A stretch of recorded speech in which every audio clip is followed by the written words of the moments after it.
when I picked up the phone to ask my son Max when his wedding would be, my daughter-in-law Lena looked me right in the eye and said with a chilling smile, "Well, we already got married yesterday. We only invited special people." The words hit me like a bucket of ice water. Special people. I, who for 3 years had paid their monthly rent of $500, bought every piece of furniture in their house, and filled their refrigerator when they had nothing to eat. I was not a special person. I stood there in the living room of my own house, holding the phone as if it weighed 1,000 odd, watching my son avoid my gaze while Lynn made herself comfortable on the sofa I had bought for them. The pale pink dress I had picked out for her wedding hung uselessly in my closet, along with the new shoes and the illusion of being part of the most important day of my only son's life. I had spent $200 on that dress, thinking about how nice I would look in Max's wedding photos in which I would never appear. For weeks I had planned every detail. I had put money aside to give them $1,000 as a wedding gift. I had called my sister Diana in Chicago to tell her the good news. I had cleaned my house from top to bottom, thinking they might come celebrate with me after the ceremony. All of that collapsed in a second with those four poisoned words. Only special people. Max finally lifted his gaze and said in a rehearsed-sounding voice, "Mom, it was an intimate thing, very small, just the two of us and the witnesses." But I knew it was a lie. I saw the photos on social media. I saw Lena's parents proudly posing next to the bride and groom. I saw her siblings toasting with champagne. I saw Lena's white dress, which I had helped finance with the $800 I had given her last month for her personal expenses. I saw everything I wasn't supposed to see. A week later, exactly 7 days after that humiliation, Lena called me with a completely different voice. She was no longer the confident woman who had excluded me from her wedding. Now she sounded desperate, almost pleading. "Renate, the rent is overdue. The landlord is pressuring us and says if we don't pay this week, he will kick us out. You forgot to make the transfer." Her voice trembled slightly as if the world were ending. I was silent for a few seconds, remembering all the times I had run to the bank to make that transfer, all the times I had canceled my own plans to make sure they had a roof over their heads, all the times I had eaten beans and rice so I could give them money for their desires. And now, after they had excluded me from the most important moment of their lives, they had the audacity to call me as if nothing had happened. "Lena," I said with a calm that surprised even me, "didn't I warn you that I only help special people?" The silence on the other end of the line was so deep that I could hear my own heart beating. For the first time in years it was not I who was trembling, but her. "Renee, I don't understand," she stammered. "We were always special to you. You were like a second mom to me." Lies. All lies. Wrapped in that sweet voice she only used when she needed something, the same voice she had used to ask me for money for the wedding dress, for the honeymoon, for the rings which I had helped finance without knowing I would never see the ceremony where they were exchanged. For so many years I had this constant feeling of walking on eggshells, weighing every word, every gesture, every gift, hoping to get a crumb of affection from my own son. I was the perfect mother, the obliging mother-in-law, the silent provider who never protested when they treated me like I was invisible. But that phrase, "only special people," awakened something in me that had been dormant for far too long. I had calculated in my head how much money I had spent on them in those 3 years. Between rent, food, gifts, emergencies, and whims, it was over $20,000. $20,000 I had taken from my retirement, from my savings, from the money my late husband had left so I could live my last years in peace. And what was all that for? To be treated like a stranger on my own son's wedding day. That night, after I hung up, I sat on my bed and cried. But they weren't tears of sadness. They were tears of anger, of accumulated frustration, of years of silently endured humiliation. I cried for all the times they made me feel that my love was a burden, my presence a hindrance, my money the only thing I had to offer. I cried for the foolish mother I had been, for the woman who had lost herself, trying to be indispensable to those who considered her dispensable. When I woke up the next morning, something inside me had changed. It was not just the pain of betrayal.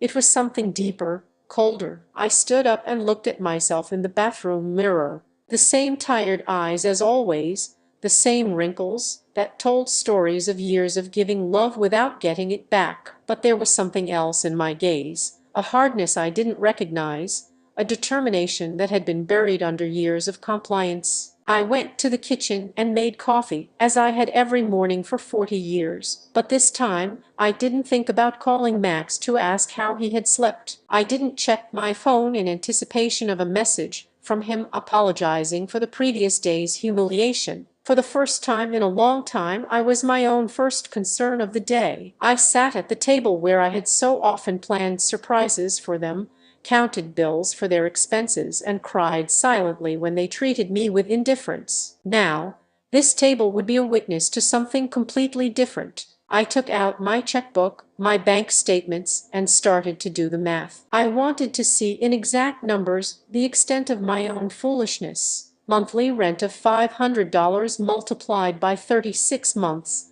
was $18,000. Food and supplies approximately $200 a month was another $7,200. Birthday gifts, Christmas gifts, and anniversary gifts at least $3,000. Lena's medical emergencies $800. The car loan they never paid me back, $2,500. The air conditioner repair in their apartment, $600. The living room furniture, $1,200.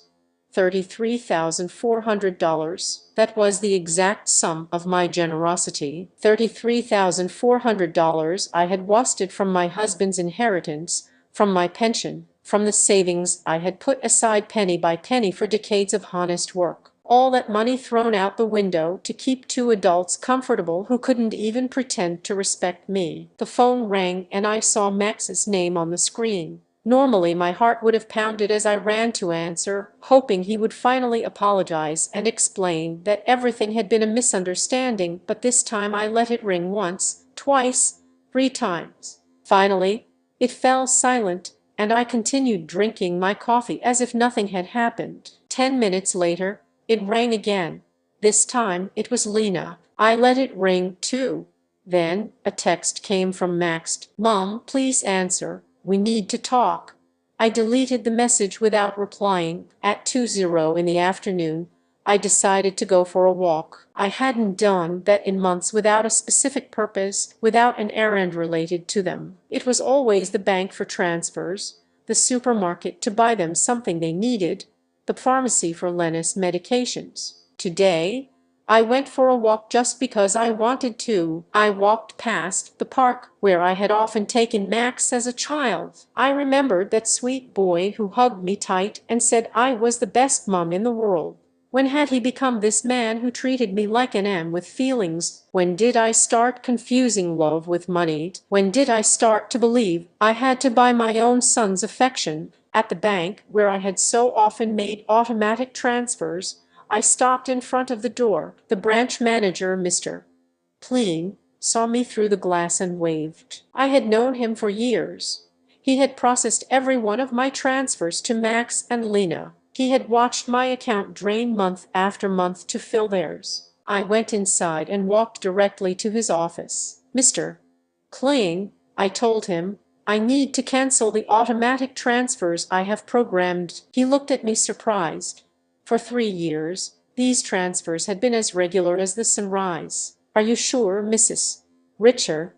Did something happen?" His concern was genuine, more genuine than any interest Max had shown in me in recent months. "What happened is that I finally opened my eyes," I replied. "I want to cancel everything, and I also want information on how to protect my accounts. I don't want anyone else to have access to my money." While Mr.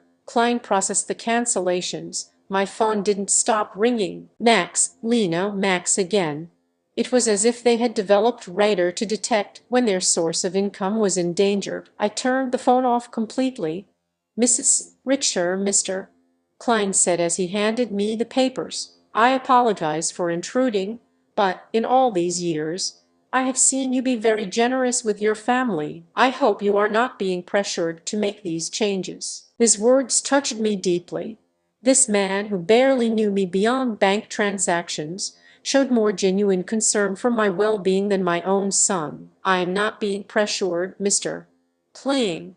On the contrary, I have finally stopped pressuring myself." When I left the bank, I felt strangely light, as if I had left an enormous burden in that office. For the first time in years, my money was entirely mine. I had no financial obligations to people who saw me as a resource instead of a person. I went home and thought about all the things I hadn't done to please Max and Lena, the trips I hadn't taken to save money for them, the friends I no longer saw because I was always available for their emergencies, the hobbies I had given up because every dollar I spent on myself was $1 less for their needs. When I got home, I found 3 cars parked in front of my door, Max's, Lena's, and one I didn't recognize. I could see movement inside my house through the windows. My blood ran cold. They had keys.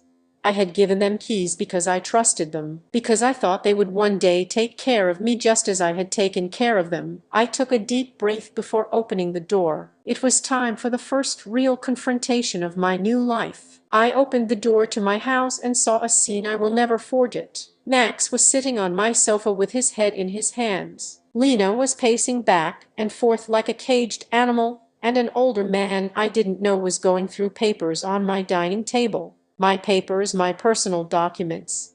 "What is happening here?" I asked in a voice that sounded louder than I expected. All 3 of them looked at me as if I were the intruder in my own house. Lena was the first to speak, and her voice had that desperate urgency I had already heard on the phone. "Ranetta, thank God you are here. We need to talk. Mr.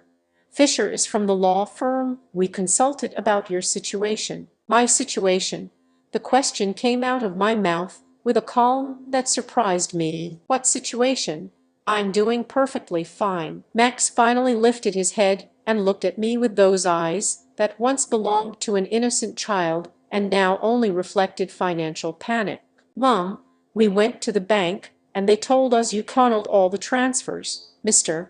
Klein explained that you also blocked our access to your accounts. We don't understand why you did that, Mr. Pfizer." A man in his 50s in a gray suit and a smile that didn't inspire confidence approached me with an outstretched hand. "Mrs. Richter, I am Dr. Pfizer, a family law attorney. Your children are concerned about your mental well-being and have asked me to assess the situation." I didn't shake his hand. Instead, I went directly to my dining table and collected all my documents that he had been reviewing without my permission. "These are my private papers. You have no right to look at them without my consent." "Mom," Max interjected with that condescending voice he had perfected in recent years, "we are worried about you. Your behavior has been very strange lately. First, you financially cut us off without an explanation. Then, you don't answer our calls. We think you might need professional help." Lena approached and tried to take my hand with that fake tenderness she reserved for moments when she needed something. "Renee, honey, we know you were under a lot of stress. Maybe the loneliness is affecting you more than you think. At your age, episodes of confusion are normal." The word confusion echoed in my head like an alarm bell. Now I understood why they had brought the lawyer. It wasn't about helping me. It was about declaring me mentally incompetent and taking control of my finances. The same woman who had told me they only invited special people to their wedding was now treating me like a senile old lady. "I am not confused," I said with a firmness that silenced everyone. "I am clearer than I have been in years, and you are going to leave my house right now." Mr. Fisher interjected with that professional voice lawyers use when they want to sound reasonable. "Mrs. Richter, I understand you feel overwhelmed, but your children have a right to intervene if they believe your ability to make financial decisions is impaired. They have documented several concerning behaviors." Concerning behaviors. The laugh that came from my throat was hoarse sorrow, almost cruel. "Like what?" "Deciding that my money belongs to Max, deciding to no longer finance the lives of 2 adults who treat me like trash." Lena jumped up as if I had slapped her. "We never treated you badly. You are part of our family. Everything you have will belong to us one day anyway. We are just speeding up the process." There was the naked, unvarnished truth. Everything I had would one day belong to them. In their minds, I was already dead and they were just collecting their inheritance in advance. It didn't matter if I had 70 years or 70 days left. To them, I was just an am with legs that had become problematic. "Out," I said, pointing to the door. "All three of you get out of my house." Max stood up with that angry childlike face he made when he didn't get his way. "Mom, we can't just leave. We have obligations. The rent, the car payments, the credit card you company signed for. You can't just cut us off from one day to the next." "I can't." My voice rose for the first time in the entire conversation. "Who says I can't? For years, I have paid rent that wasn't even in my name. I filled a refrigerator in a house where I was not welcome. I financed a life that clearly had no place for me." Mr. Fisher took a folder from his briefcase and placed it on my table. "Mrs. Richter, we have prepared some documents that could facilitate this transition, a power of attorney that would allow Max and Lena to manage your finances more efficiently. This would just be temporary until you feel better." I took the folder and without even opening it, threw it directly into the trash can. "The only transition that is going to happen here is yours to the front door." Lena started to cry, but they weren't tears of sadness. They were tears of frustration, of contained rage. "You can't do this to us, Renade. We were counting on you. We made plans based on your support. We bought things. We took on financial obligations because we knew we could count on you." "Obligations based on my money," I replied. "Not on my well-being, not on my happiness, not on my company, just on my money. And now that I have decided that my money is better used in my own life, I am suddenly a confused old woman who needs legal guardianship." Max tried to approach me, but I took a step back. He was no longer the boy who ran into my arms when he had nightmares. He was a 35-year-old man who saw his mother as an obstacle between himself and a comfortable life financed by others. "Mom, we made mistakes," he said in a voice that was supposed to sound remorseful. "The wedding was a misunderstanding." Lena was nervous. I was under pressure. "We can fix this if you just become reasonable again." Reasonable? The word tasted bitter in my mouth. Being reasonable means continuing to pay for your life while you treat me like a stranger. It means pretending it doesn't hurt to have been excluded from the most important day of my only son's life. Mr. Fisher packed his papers with the efficiency of someone who is used to having proposals rejected. "Mrs. Richter, this is not over. Your family has legal options. If you are indeed making irrational decisions due to mental health problems, a judge can determine that you need guardianship." His words were like a blow. I realized this was not just a manipulative family visit. It was a real legal threat. They wanted to declare me incompetent to manage my own affairs. "Mr. Fisher," I said, looking him directly in the eyes, "I suggest you do your research thoroughly before you threaten a 71-year-old woman who has managed her finances flawlessly for 40 years, who raised her son alone after the death of her husband, who ran a household and worked honorably until retirement, and who until last week financially supported two completely capable adults." Lena stopped crying and looked at me with a coldness that finally showed her true face. "This won't stay like this, Renate. We have rights and lawyers too." "Perfect," I replied. "Hire all the lawyers you want. With your own money, of course, because mine is no longer available to finance your legal tantrums." The three of them walked to the door with the wounded dignity of people who are not used to being told no. Before he went out, Max turned to me one last time. "Mom, this is going to end very badly for you. You are going to end up alone with no one to take care of you when you really need it." "Max," I said with deep sadness, but also with crystalline clarity, "I am already alone.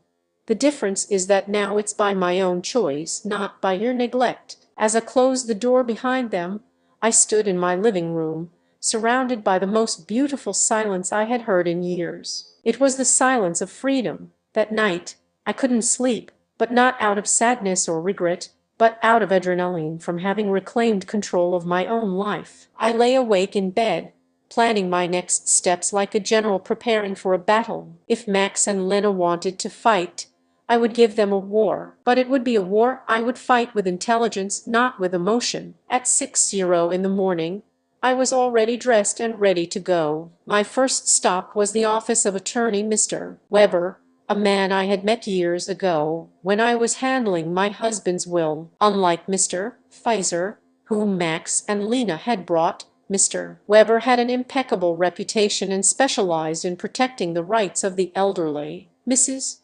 Urter, he told me as I explained the situation, what your children tried to do yesterday is more common than you think. It's called elder financial abuse, and it's a federal crime. The fact that they entered your house without permission and reviewed your private documents also constitutes a violation. His words both calmed and worried me. They calmed me because they confirmed I wasn't crazy, that what had happened was truly abusive. They worried me because I realized the situation was more serious than I had thought. We have to document everything, Mr. Weber continued. Every transfer, every gift, every time they pressured you for money. We will also change your will to protect your assets from future manipulation attempts. We spent 3 hours reviewing my financial records. Mr. Weber whistled when he saw the total sum, $33,400 in 3 years. Mrs. Richer, with this money you could have lived comfortably, traveled, and enjoyed your retirement. Instead, you completely financed the lives of 2 adults who didn't even respect you enough to invite you to their wedding. When I left Mr. Weber's office, I had a complete plan. First, I would change all the locks on my house. Second, I would install a security system with cameras to protect myself from future surprise visits. Third, I would open a new bank account at a different bank where they had no contact. And fourth, I would start living the life I had postponed for years. My next stop was the hardware store. The owner, Mr. Summer, had known me for years because I was always buying things to fix Max and Lena's apartment. This time was different. Mrs. Rutter, what brings you here today? Another emergency with your son? He asked with the familiarity of a person who had silently witnessed my wasted generosity. No, Mr. Summer, this time it's for my own house. I need to change all the locks, and I want them to be of the best quality. He looked at me surprised, but asked no questions. While I was choosing the locks, his son Ethan, who installed security systems, came by. It was Providence in action. Ethan, I told him, I also need to install surveillance cameras, the complete system. The price is not an issue. While they were preparing everything for the installation the next day, I received a call from an unknown number. It was Lena calling from someone else's phone, because I had blocked her number after the previous day's confrontation. Ranetta, it's Lena. Please don't hang up. We need to talk like civilized adults. Speak, I said drily. Listen, I understand you were upset about the wedding. It was a mistake. Max and I have talked about it, and we want to make it up to you. How about we have a special dinner to celebrate our wedding with you? We can do it at your house. Cook together like we used to. The manipulation in her words was so obvious that I almost had to laugh. Lena, how much rent do you owe exactly? The silence on the other end confirmed that I had hit a nerve. Well, it's 2 months. $1,000 total. But I am not just calling for that, Renity. We really miss you in our lives. Do you miss me or my money? I asked directly. Both, she replied with a surprising honesty. Renat, I won't lie to you. Yes, we need your financial help, but we love you too. You are important to us. If I am so important, I said, why wasn't I important enough to be at your wedding? Why am I not important enough to get a call that doesn't ask for money? When was the last time you called me just to ask how I was doing? Another silence. We both knew the answer. Never. Lena, I'm only going to explain this to you once. For 3 years, you have treated me like an atom with feelings. You used me. You ignored me. You humiliated me. And finally, you insulted me in the worst possible way. Now that the money is running out, you suddenly discover you love me. Renaud, please. I cut her off. There is no please. You made your choice when you decided I wasn't special enough to be at your wedding. Now I am making mine. I hung up and turned the phone off completely. I didn't want any more interruptions on my day of liberation. That afternoon, I went to the beauty salon I hadn't been to in over a year. I always canceled my appointments because Max or Lena needed something urgent, or because the money I had set aside for myself became an emergency for them. Mrs. Richter, my favorite hairstylist, Cynthia called out. What a surprise! I thought you had forgotten us. I didn't forget you, Cynthia. I just forgot that I also deserve to be pampered. I treated myself to the full treatment. Cut, color, manicure, pedicure. For the first time in years, I spent money on myself without feeling guilty. While Cynthia worked on my hair, she told me about her life, her children, her dreams. It was refreshing to have a conversation that didn't revolve around Max and Lena's needs. You look beautiful, Mrs. Richter, she said when she was done. But more than that, you look free. Did something good happen? Yes, Cynthia. I finally learned to say no. When I got home that afternoon, there was a car in front of my door that I didn't recognize. My heart raced for a moment, thinking Max and Lena might have come back with reinforcements, but as I got closer, I saw an older woman sitting on the steps of my porch. Mrs. Richter, she asked as I got out of the car. Yes, that's me. Can I help you? I'm Eleanor Brooks. I live next door. We've been neighbors for years, but we've never had a chance to talk. Yesterday, I heard very loud voices in your house, and I got worried. Is everything okay? Her sincere concern touched me deeply. Here was a stranger who showed more interest in my well-being than my own son. Come in, Mrs. Brooks. I'll make you a coffee, and I'll tell you a story you won't believe. While I was making coffee, I told her the whole situation. Eleanor listened without interrupting, nodding occasionally. And when I finished my story, her eyes were filled with tears. Mrs. Richter, she said, you did the right thing. I went through something similar with my daughter 5 years ago. I also thought it was my duty to finance her adult life. I also believe they wouldn't love me if I didn't give them money. What happened? I cut off the money when I realized they only called me when they needed something. At first it was terrible. They threatened me, emotionally, blackmailed me, tried to make me feel guilty. But after 6 months, my daughter called to genuinely apologize. Now we have a real relationship based on love, not on money. Her words gave me hope and confirmed that I had made the right decision. Do you think Max and Lena will understand one day? Maybe yes, maybe no, she answered honestly. But that's no longer your responsibility, Mrs. Richter. Your responsibility now is to live your own life. That night, for the first time in 3 years, I went to bed without worrying about whether Max and Lena had money for rent, for food, for their whims. I went to bed thinking about myself, my plans, my future, and I slept better than I had in years. The next day, Evan and Mr. Summer came at 8:00 in the morning to change the locks and install the security system. While they worked, my phone didn't stop ringing from unknown numbers. Lena was still trying to contact me from different phones, but I had developed a new skill, completely ignoring calls that didn't suit me. Mrs. Richter, Evan said as he installed the cameras. This system will give you absolute peace of mind. You can see from your phone who is coming to your house even when you were not here, and if someone breaks in without permission, an alert is automatically sent to the police. The irony was not lost on me. I was installing a security system to protect myself from my own son, but it didn't hurt as much as it used to. It was simply a practical measure to maintain my newfound peace. While they were working, I decided to do something I hadn't done in years: call my sister Diana in Chicago. We had lost touch because every time we talked, I would tell her about Max and Lena's successes, about how much money I had spent on them, about how proud I was to be able to help them. I now realized that our conversations had become financial reports disguised as family news. "Renee," Diana answered, surprised. "Sister, how are you? We haven't spoken in months." "I'm good, Diana. Better than good.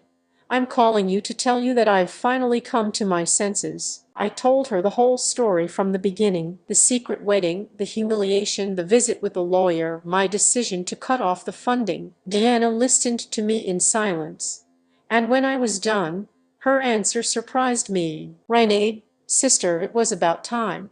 Every time we spoke, it broke my heart to hear you brag about how much money you gave them, as if love could be measured in dollars. I wanted to tell you something, but I didn't know how. "What did you want to tell me?" "That Max never spoke lovingly about you when I saw him at family gatherings. It was always my mom helped me with this or my mom bought me that, but never, I miss my mom or I love my mom. It was as if you were a service provider, not a person." Her words hurt, but it was a necessary pain. Like when a doctor cleans an infected wound, it hurts, but it's part of the healing. "You know what else I noticed?"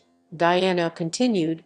"Lena always spoke about you in the future tense. When Renate is no longer here, we can remodel her house, or when we inherit, we will invest in the business." As if they were waiting for you to die to really live. This revelation hit me like a bucket of ice water. They didn't just see me as an atom.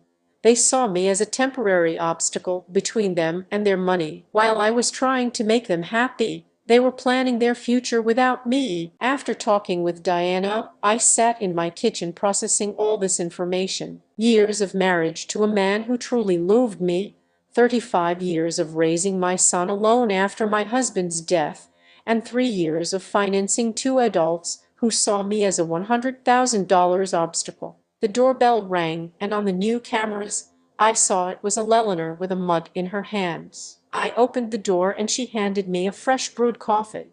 "I thought you might need some company after everything you told me yesterday," she said with that sincere smile I had already come to appreciate. We sat in my living room and Eleanor told me more details from her own experience. "My daughter said the exact same thing to me that Lena says to you. You were like a second mom to me.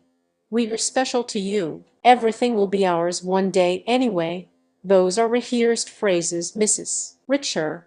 They learn them from the Emotional Manipulation Handbook. "Do you think such a handbook exists?" I asked half jokingly. "Not officially, but it seems everyone reads from the same book. Chapter 1 is make her feel indispensable. Chapter 2 is create constant financial emergencies. Chapter 3 is when she resists, question her mental health." We laughed, but it was a bitter laugh. It was both funny and tragic to recognize such predictable patterns in our own children's behavior. "Did you ever feel guilty for cutting off the money?" I asked Eleanor. "Every single day for the first 3 months," she answered honestly. "But then I started to see the results. My daughter had to get a second job. Her husband stopped playing golf every weekend and started looking for extra work. They learned to live within that